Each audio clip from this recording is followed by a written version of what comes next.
Bismillahirrahmanirrahim. Assalamualaikum warahmatullahi wabarakatuh. Nama saya Beni Muaram dengan NPM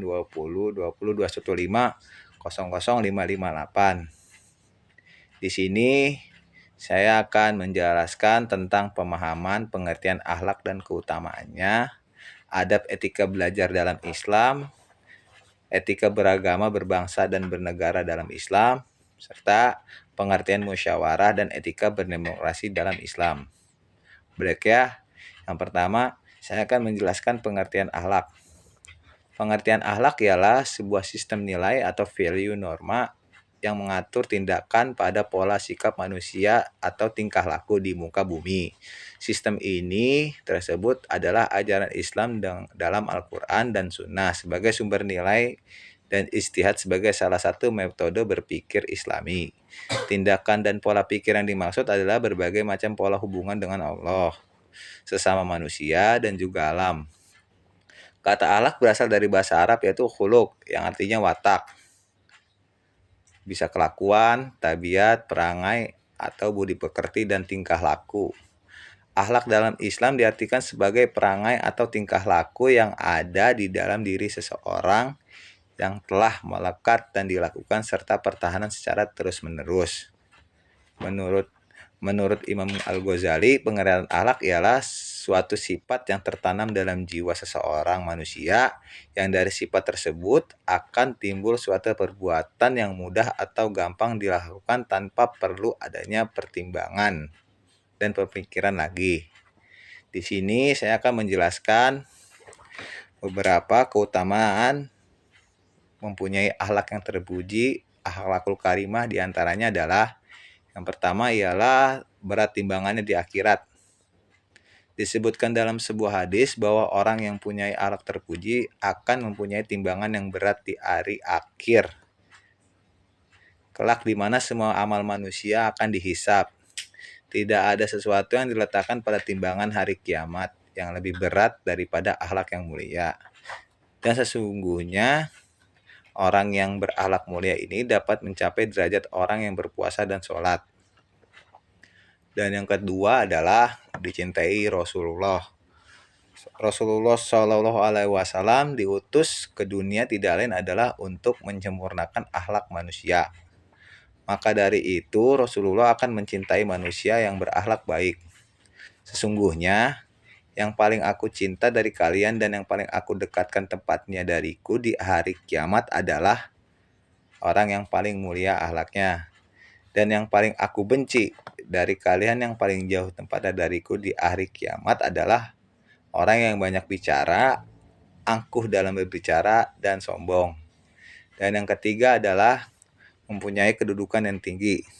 Seseorang yang mempunyai akhlak terpuji dan budi pekerti yang baik akan mempunyai kedudukan yang tinggi di akhirat kelak sebagaimana disebutkan dalam hadis Rasulullah Ibnu Majah dan At-Tabrani.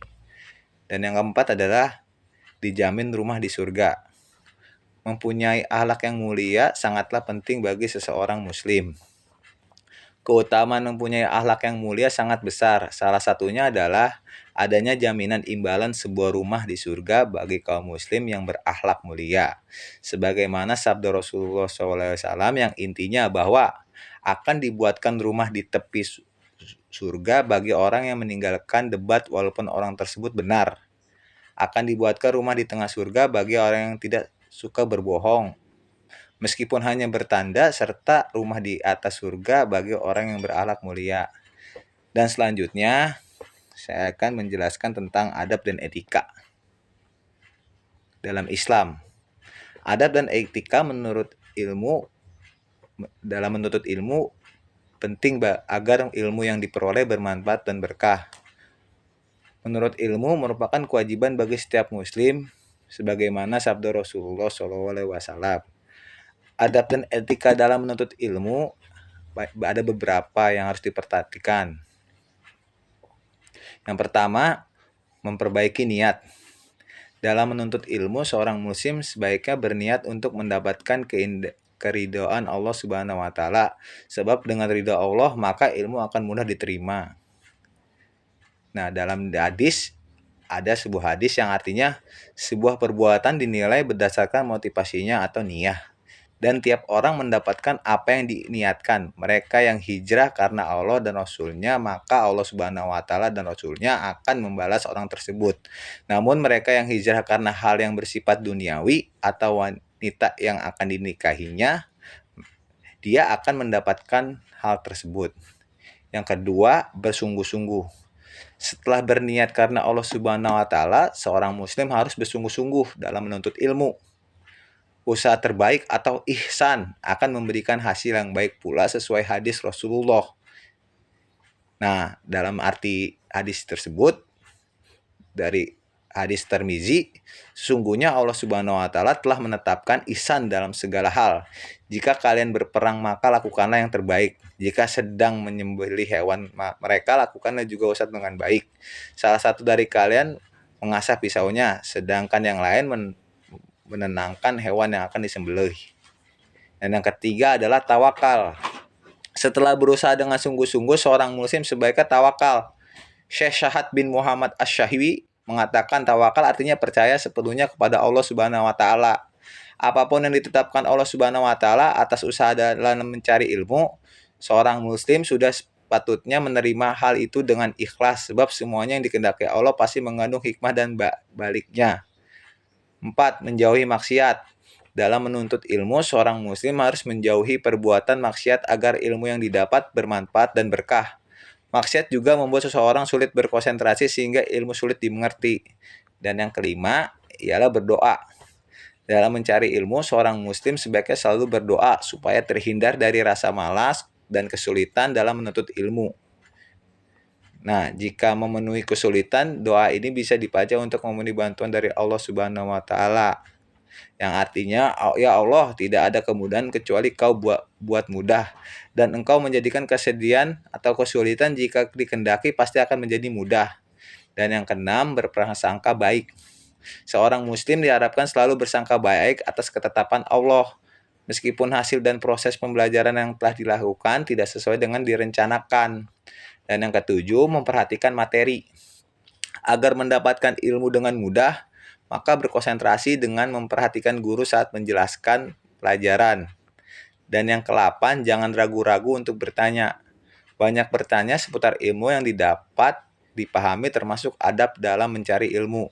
Dalam Al-Quran sendiri mengisyaratkan bahwa bertanya dianjurkan bagi yang tidak mengetahui saat menuntut ilmu. Dan yang ke-9 adalah hormati gurumu. Seorang muslim dan menuntut ilmu harus bisa menghormati dan memuliakan guru, mengerjakan perintah guru dan tidak mencelanya jika terjadi perbedaan pendapat.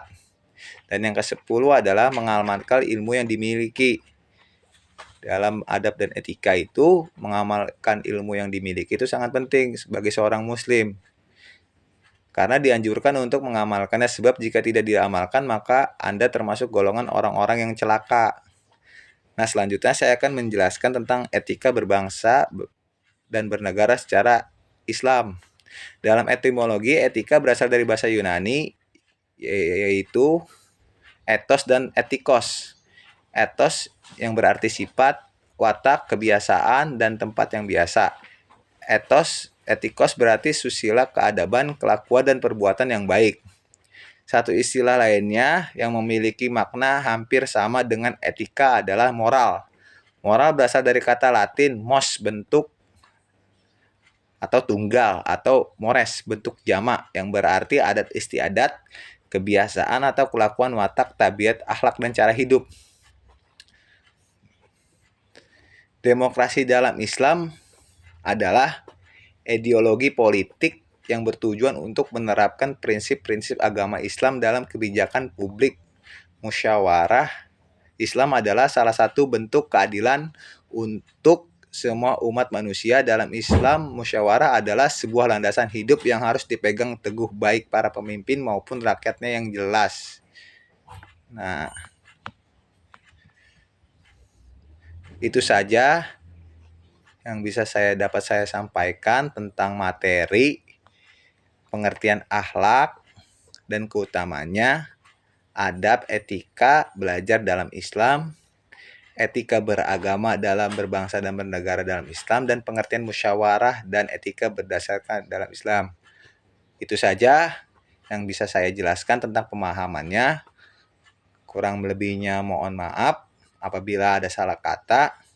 Wabillahi taufik wal hidayah. Wassalamualaikum warahmatullahi wabarakatuh.